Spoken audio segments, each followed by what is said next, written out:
தென்றலே மெல்ல பேசு சீரியல்ல இனி எபிசோட்ல என்ன நடந்திருக்கு அப்படிங்கிறத பார்க்கலாம். இப்ப நம்ம பிரியாவோட லவ்வரு நேரா பரம வீட்லயே உட்காந்து பரமா பிரியாவுக்கு கல்யாணம் ஏற்பாடு பண்ணிட்டாங்க அப்படின்னு சொல்லி அழுதுகிட்டு இருக்கிறாப்ல.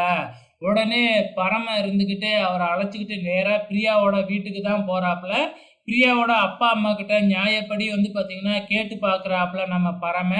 ஆனா அவங்க வந்து பாத்தீங்கன்னா அவங்கள திட்டி அனுப்பிட்டாங்க. அது மட்டும் இல்ல, பிரியாவ யாருக்கும் தெரியாம எங்கேயோ அடைச்சு வச்சிருக்கிறாங்க அப்படிங்கிறது நல்லாவே தெரிஞ்சுக்கிச்சு.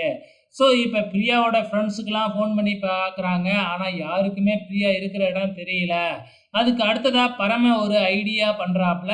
அதாவது பிரியாவோட ஃப்ரெண்டு ஃபோன் பண்ற மாதிரி நம்ம இளமதிய ஃபோன் பண்ண வச்சு, "பிரியா இப்பதான் எனக்கு கொஞ்ச நேரத்துக்கு முன்னாடி ஃபோன் பண்ணா. அவ சூசைட் பண்ணிக்க போறாளாமே" அப்படின்னு சொல்லிட்டு ஃபோன வச்சர்றாங்க.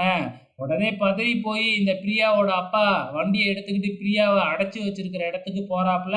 பின்னாடியே நம்ம பரம மட்டும் தனியா ஆட்டோவுல ஃபாலோ பண்ணிக்கிட்டு போறாப்ல. அங்க போய் பிரியாவோட அப்பா எங்க இருக்கிறாப்லயோ அதே பில்டிங்ல போய் பிரியாவ பார்க்குறாப்ல. பிரியாவ எப்படி கட்டி போட்டோமோ அதே மாதிரி தான் இருக்கா. அப்புறம் எதுக்காக ஃபோன் பண்ணாங்க அப்படின்னு சொல்லிட்டு அங்க இருந்து கிளம்பி போயிடுறாப்ல. அவரு போனதுக்கு அப்புறம் மறுபடியும் பரம உள்ளார போயிட்டு நம்ம பிரியாவ அவுத்து காப்பாத்தி நேரா கோயிலுக்கு தான் அழைச்சுக்கிட்டு போறாப்ல. இதுக்கப்புறமும் இவங்கள விட்டு வைக்கக்கூடாது. உடனடியா கல்யாணத்த முடிச்சிடணும். இல்லன்னா பிரச்சனை ஆயிடும் அப்படின்னு நல்லாவே தெரிஞ்சிருக்கிறாப்ல. ஸோ இளமதியும் இப்ப நம்ம பிரியாவோட லவர் கூட தான் கோயில்ல கல்யாணத்துக்கான ஏற்பாடுலாம் பண்ணிக்கிட்டு இருக்கிறாப்ல. அதே மாதிரி பிரியா வந்த உடனே தான் பிரியாவோட லவ்வருக்கு ரொம்ப சந்தோஷம்.